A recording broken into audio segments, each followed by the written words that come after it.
Welcome back. Let's implement one last feature in our hash table over here. I want to create something called keys. And keys allows us to iterate or loop through all the keys of our hash table. In this case, grapes and apples. And let's add a few more just for fun so we see what's going on. We'll add oranges, and we don't like them too much, so we're only going to add 2 of them. Now, if we run keys, ideally it's going to iterate and spit out grapes, apples, and oranges for us to see what we need to go shopping for. How would we go about building this? Well, because we're going to do some sort of looping, I'm going to start off by creating a constant. Let's call it keys array. And this is going to be an empty array. Within here, we're going to loop. So for let I equals 0. And as long as I is going to be less than this .data.length, we're going to increment I. In here, we're saying we want to loop through all 50 item spaces. All the shelves one by one, we're going to loop through them. Yep, that's a lot of iterations. And if in the shelf there is some sort of data, if it's not undefined, completely empty, and there is something valuable for us that we want to look, because remember, we allocate 50 spaces on the shelf, but we've only placed 3 items or 3 data points on that.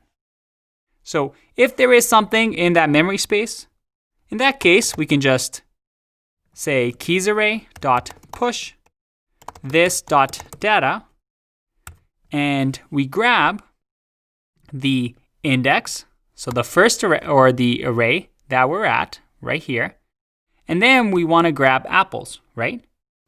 Well, if I do 0 here and now hit run, well, we have to return something.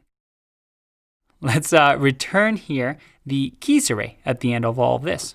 So after all the loops, we're going to simply say return keys array. If I run this, I get grapes, apples, and oranges. That's fantastic, but I just wanted grapes, apples, and oranges. To see what's going on here, let's console.log this.data I, which is what we're doing here, what we're pushing. And if I run this, we see that we get arrays within the array. Because remember, we have one massive array, and each time we create a new shelf space, we have to have a new array that we create and we push into that. So a little bit of a gotcha here. We have to say 0, which removes the outer array, and now another 0 to grab the first index of this array. Just like that. So if we add another 0 in there to access the first index of the array, we click run, look at that. We get grapes, apples, and oranges. Well done. We've just implemented a hash table. And you may have noticed something, a downside of hash tables. We had to loop here, right? We had a for loop, looping through the entire memory space in order to find our keys. That was so much easier with arrays. With arrays, we would have had just 3 items and we would have looped over 3 times. Instead, here, we looped over 50 times. Imagine if we had 500. That's even more. How exciting is this? We're starting to learn how things work underneath the hood so that now we have an idea of, maybe if we're using this type of method, objects might not be the best idea. And that's one drawback of objects or hash tables. In JavaScript, we can use something like for in loops to loop over items in an object, which again is very, very slow. And as you might realize, there's no guaranteed order. Every time we're just adding something to our address, but when we grab items from the address, we just go from 0 to 50, even though the items are just randomly placed in different shelves.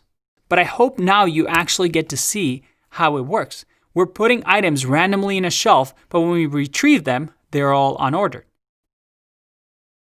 And that's why coding things out, even though you most likely won't get this asked in an interview, knowing how things work allows you to talk about them intelligently.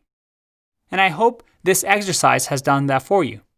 I'll leave this for you to play around with and perhaps add different methods like values that grabs the values instead of the keys. But for now, let's finalize our talk of hash tables by comparing them to arrays.